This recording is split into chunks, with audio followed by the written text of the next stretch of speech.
આજે ઢોસા બનાવવાના છે, સાથે ગોટાળો બનાવવાનો છે। આ પનીરના ટુકડા કરી લીધા છે। તમે પનીરને ખમણીને પણ લઈ શકો છો અને ચીઝ છે, ચીઝને ખમણી લીધું છે। કેપ્સિકમના ટુકડા કરી લીધા। આ શીઝવાન ચટણી લીધી છે। ટામેટા એકદમ ઝીણા સમારી લીધા છે। પાલકને ઝીણી સમારી લીધી છે। ધાણા ઝીણા સમારી લીધા છે અને આદુ, મરચી અને લસણ આ રીતે પીસી નાખેલું છે। કેપ્સિકમ નાખીશું, એ થોડા સતળાય એટલે ટામેટા એડ કરીશું। એડ કરી દેવાનું એટલે ટામેટા જલ્દી ગળી જાય। સ્વાદ પ્રમાણે નમક નાખવાનું।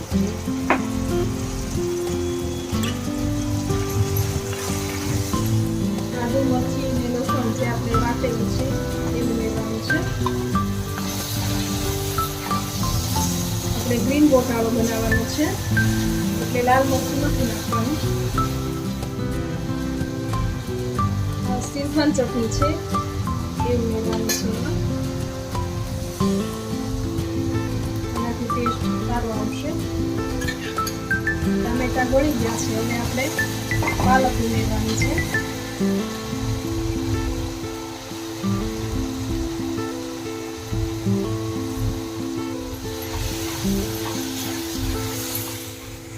પાલકને ગળવા દેવાની છે। પાલક એકદમ ગળી જાય અને ચડી જાય ત્યાં સુધી આપણે થોડીક વાર ચડવા દેવાની છે।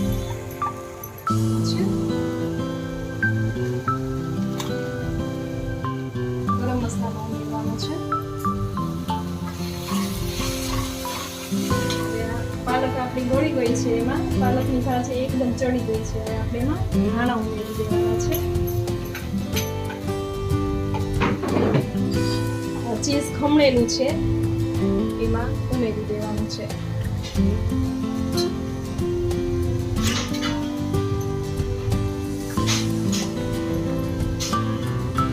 પનીર છે, પનીરને આ રીતે કટકાઈ કરીને આપણે નાખી શકાય અને આવી રીતે એનો ચૂરો કરીને નાખી શકાય।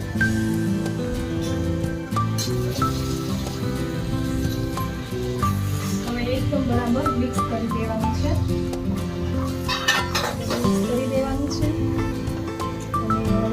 ગોટાળો બનીને તૈયાર છે।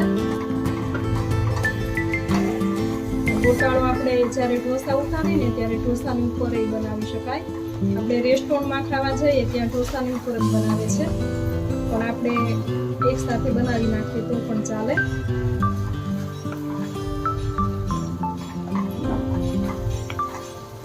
તો ગોટાળો બનીને તૈયાર છે, તમે જોઈ શકો છો। તમે પણ આવી રીતે બનાવજો, એકદમ ટેસ્ટી બનશે। આપણે ઘરે જે બનાવીને એ વધારે ટેસ્ટી બને છે।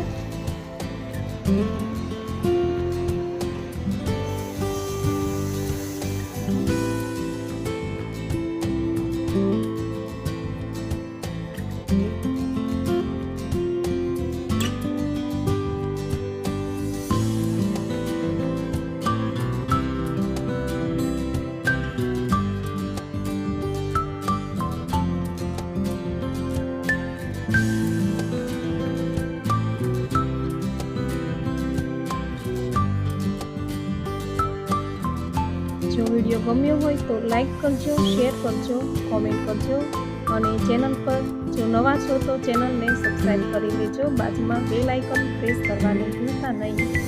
Thank you.